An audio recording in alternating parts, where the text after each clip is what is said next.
আমি শুনলাম নাকি লক্ষ্মী ভাণ্ডারে টাকা বাড়ি দিয়েছে। এটা খুব খুশির খবর। আপনাদের প্রাপ্য আপনারা নেবেন, কিন্তু স্বামীদিকে কখনোই বলবেন না যে সকালবেলা উঠে যে কাজে যাও, সংসার চালাবো কী করে, কাজে যাও বলবেন না। কারণ আপনাদের লক্ষ্মী ভাণ্ডারের টাকা বাড়ি দিয়েছে তো 1,500 টাকা দিয়ে তো সংসার চলে যাবে। খুব আবির মেখে আর মেখে খুব আনন্দ ফুর্তি করছেন, বিশাল খুশি জিনিস। লক্ষ্মী ভাণ্ডারের টাকা বাড়ি দিয়েছে।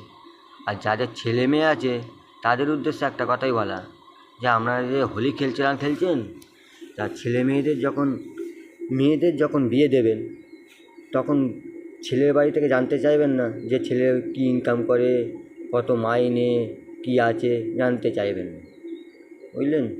কারণ 1,500 টাকা করে বাড়ি দিয়েছে, আর ST/SC-তে 1,700 টাকা করে দিয়েছে। ওই টাকা দিয়ে তো আমার বিন্দাস সংসার চলে যাবে।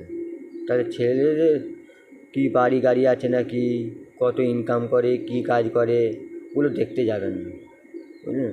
আর আপনাদেরও ছেলে আছে, ছেলেরা যখন বাইরে কাজ না পাবে, এখানে ওখানে ঘুরবে, তাহলে ছেলেদিকেও বলবেন না যে হ্যাঁ কাজে যা, কতদিন বাপের হিলে বসে খাবি, আমাদের হিলে বসে খাবি, কাজে যা বলবেন না।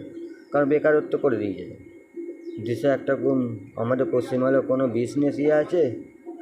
সব তো বড় বড় কোম্পানিকে পশ্চিমবঙ্গ থেকে বার করে দিয়েছে। তাহলে কী করবে ছেলেরা? আর এদিকে যুবশ্রী, রূপশ্রী, বেকার ভাতা এগুলো সব চালু করে দেবে, ওইটা দিয়ে সময় চলবে। আর টোটো চালানো, এখন টোটো দৌড়াতেও কমিয়ে দিয়েছে।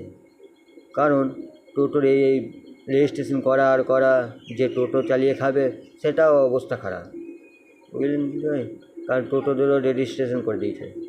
কয়েক কোটি টোটো রেজিস্ট্রেশন করেছে, সেই টাকাটা কী করবে, বুঝলেন।